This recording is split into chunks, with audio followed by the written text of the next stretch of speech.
Hello বন্ধুরা, good morning. আজকে সকাল থেকেই খুব বৃষ্টি হচ্ছে এখানে, একদম বর্ষার বৃষ্টির মতো। যদিও এখন সেপ্টেম্বর মাস চলছে, কিন্তু এটা পুরো নিম্নচাপের বৃষ্টি। যেহেতু স্কুলে পরীক্ষা চলছে, তাই এত বৃষ্টির মধ্যেও আজ ছেলেকে স্কুলে পাঠাতে বাধ্য হলাম। একটু পরেই ছেলে স্কুল থেকে চলে আসবে। এই যে মোটামুটি স্কুল থেকে এসে স্নান টান করে রেডি হয়ে গেছে, মানে ফ্রেশ হয়ে গেছে। এরপরে ওকে আমি দিচ্ছি চিড়ে দুধ কলা। আর এখন বায়না চলছে যে চিড়ের মধ্যে একটু চিনি দিতে হবে। আমি ওকে চিনিটা একটু কমই দিই। আরেকটু যখন ছোট ছিল তখন চিনির পরিবর্তে আমি খেজুর দিতাম বা হয়তো গুড় দিতাম, কিন্তু চিনিটা আমি অ্যাভয়েডই করতাম। এখন বড় হয়েছে তো এখন আর মানে চিনিই দিতে হবে, চিনির পরিবর্তে অন্য কিছু দেওয়া যাবে না। যাই হোক, এখন যেহেতু পরীক্ষা চলছে 7টা থেকে 9টা অবধি স্কুল হচ্ছে। স্কুল থেকে এসে ও একদম পুরোপুরি স্নান করে নেয়। তারপরে 9:30 পৌনে 10টার দিক করে ও ব্রেকফাস্ট করে। স্কুলেও যাই ব্রেকফাস্ট করে, আর স্কুল থেকে এসেও খিদে পেয়ে যায়। স্কুলে হয়তো কোনো দিন ছাতুর শরবত খাইয়ে পাঠায়, কোনো দিন হয়তো ওটস খাইয়ে পাঠায়। আজকে যেরকম ছাতুর শরবত খেয়ে গেছে। আর এদিকে দেখো, আমি যেহেতু ভোরবেলাতে উঠি, রান্নাবান্না সব হয়ে যায়, হাজব্যান্ডও খেয়ে দিয়ে অফিস চলে গেছে। তারপরে আমি টেবিলগুলো সব গোছালাম এখানে।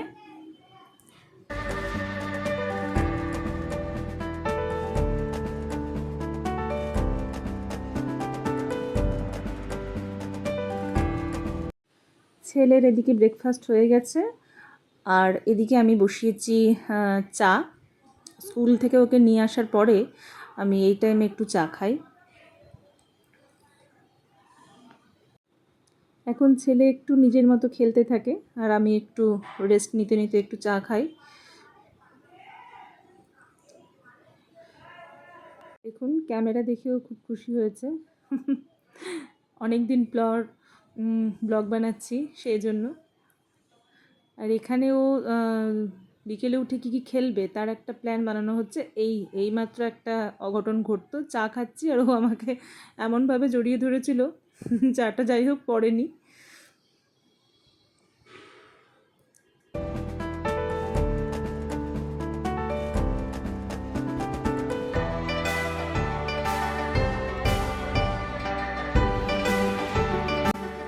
এরপর আমি চলে এলাম আমাদের এই ঘরটা গোছাতে। মানে যতবারই আমি এই ঘরটা পরিষ্কার করার বা গুছিয়ে রাখার চেষ্টা করি না কেন, বুঝতেই পারছেন বাড়িতে বাচ্চা থাকলে যা হয়, কোনোভাবেই আর কি ঘরটা ঠিকঠাক থাকে না। এই খেলনাগুলো এই ভেতরে রাখবো, আর যতবার আসবো দেখবো খেলনাগুলোকে সমস্ত বাইরে বার করে রেখেছে।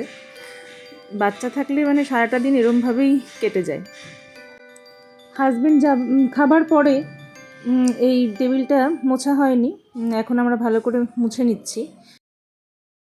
রান্না করতে বেশি সময় লাগে না, কিন্তু রান্না করার পরে এই গ্যাস মোছা, সিঙ্ক ধোয়া, তারপরে রান্নাঘর পরিষ্কার করা, এটাতে কিন্তু মানে প্রচণ্ড সময় লাগে। আর মানে এগুলো করতে জানি না, মানে খুব ল্যাথার্জিও লাগে। রান্নাটা ধরুন কাটা বাটা থাকলে রান্নাটা করতে কিন্তু খুব একটা বেশি টাইম লাগে না।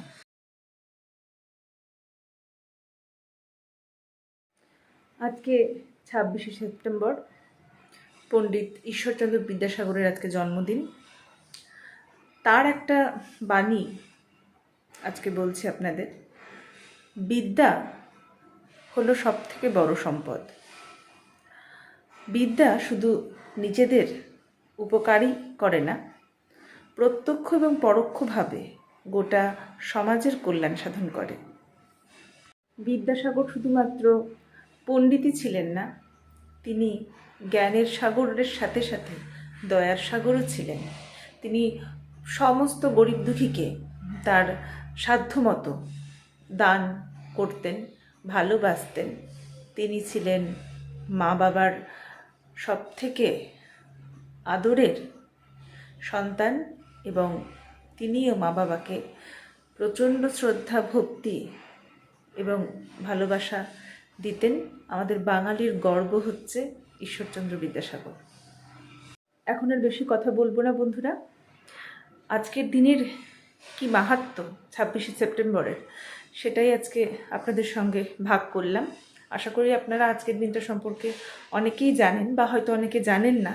যারা জানেন না তাদের জন্য আজকে আমি বললাম যে আজকের দিনটি হচ্ছে পণ্ডিত ঈশ্বরচন্দ্র বিদ্যাসাগরের জন্মদিন। তো আর বেশি কথা বলবো না, এখন ঘড়িতে 1:30 বাজছে, দুপুরের লাঞ্চের সময় হয়ে গেছে। চলুন দেখে নিই আজকে লাঞ্চে আমরা কী রান্না করলাম।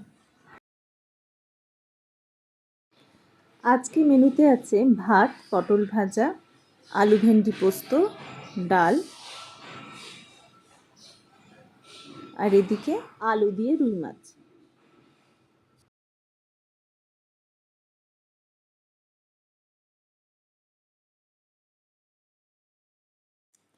খেতে খেতে আমি আমার ইন্ট্রোডাকশানটা একটু দিয়ে নিই।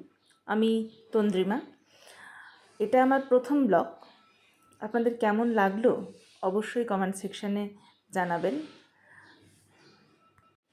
পুজোর তো আর কটা দিন বাকি। আপনাদের মোটামুটি সবার কম বেশি কেনাকাটা হয়ে গেছে।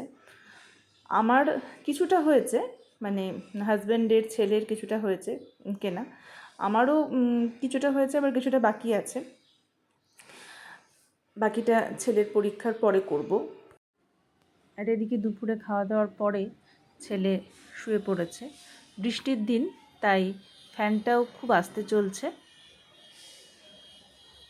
আর এখন আমার একটু রূপচর্চা করার সময়, সামনে দুর্গাপুজো। আর এই টাইমে আমি যেহেতু ফাঁকা থাকি, সময় পেলে আমি একটু নিজের চর্চা করি।